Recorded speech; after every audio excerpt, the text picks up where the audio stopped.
In theory, there was a lot to like about the United States of America. But by the time Donald Trump assumed the Republican Party's presidential nomination, he couldn't find much to praise. According to Trump, the country's institutions were rigged against the forgotten men and women who had been ignored, neglected, and abandoned by elites ensconced in every sector of society. It was a nation plagued by violence.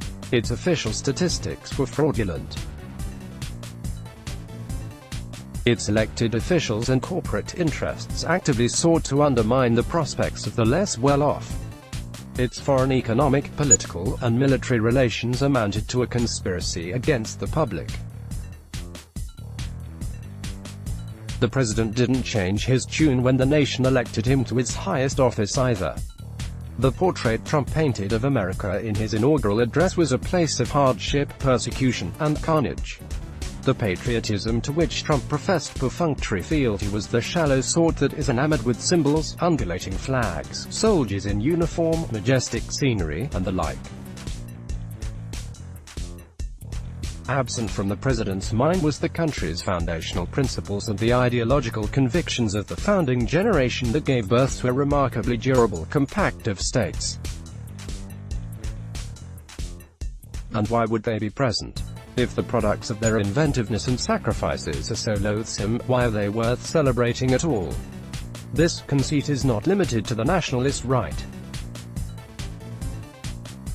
It is a nearly religious conviction of the left, and it is remarkably dangerous.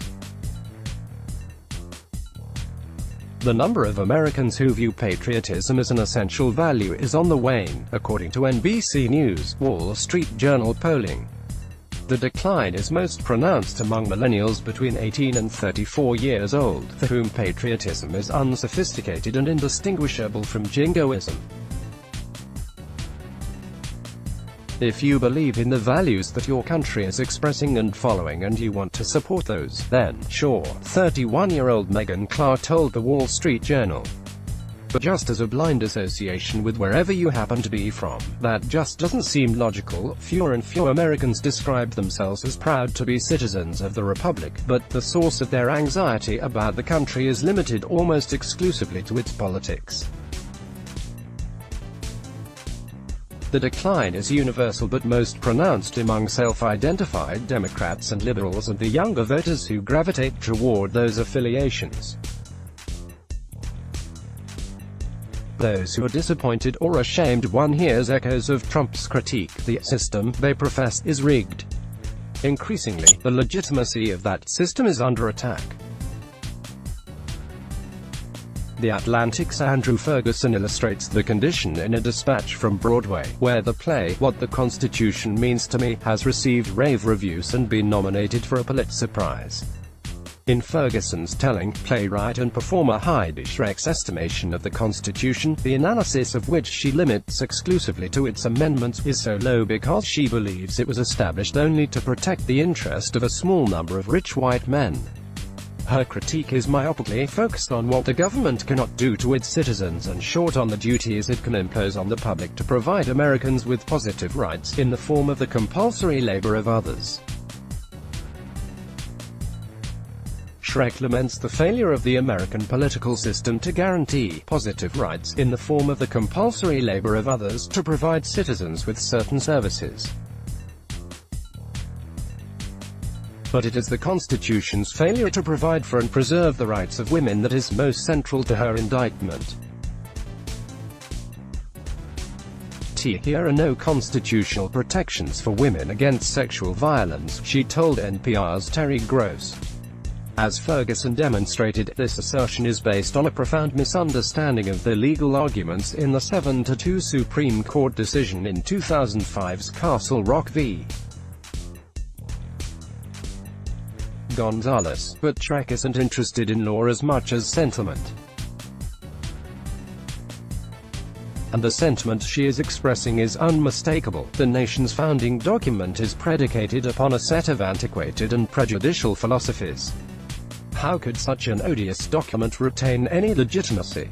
If the Constitution is so flawed that even the 14th Amendment is an instrument of persecution, then America's foundational document is all but irredeemable. But then, so too were the ideals to which the Founding Fathers adhered, according to the New York Times. The paper's symposium of essays evaluating the legacy of American slavery roughly 400 years after its inception explicitly contends as much. The project's stated mission is to demonstrate that nearly everything that has made America exceptional grew out of slavery. As one essay's title contends, our democracy's founding ideals were false when they were written. If that immoral and illegitimate institution pervades every aspect of America's character, the country isn't unique so much as aberrant.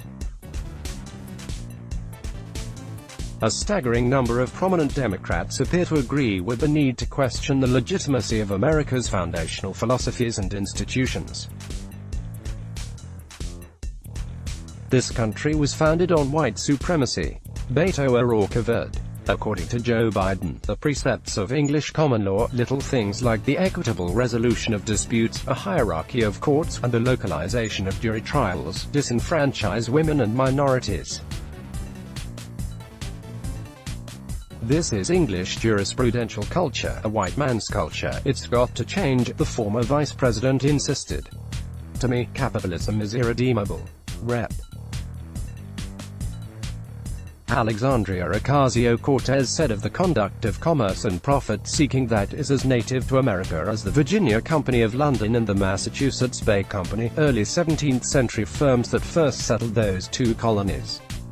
Like Donald Trump's conditional patriotism, the United States may once again find redemption in the eyes of its Democratic critics if American voters oust Republicans from office in 2020.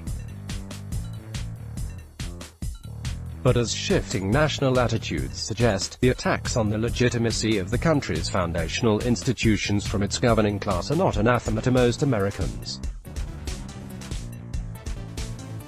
Just the opposite. In fact, they seem to agree. That's a precarious condition. When political unions are viewed by the sworn stewards as illegitimate, they are not long for this world. Let's block ads. Why?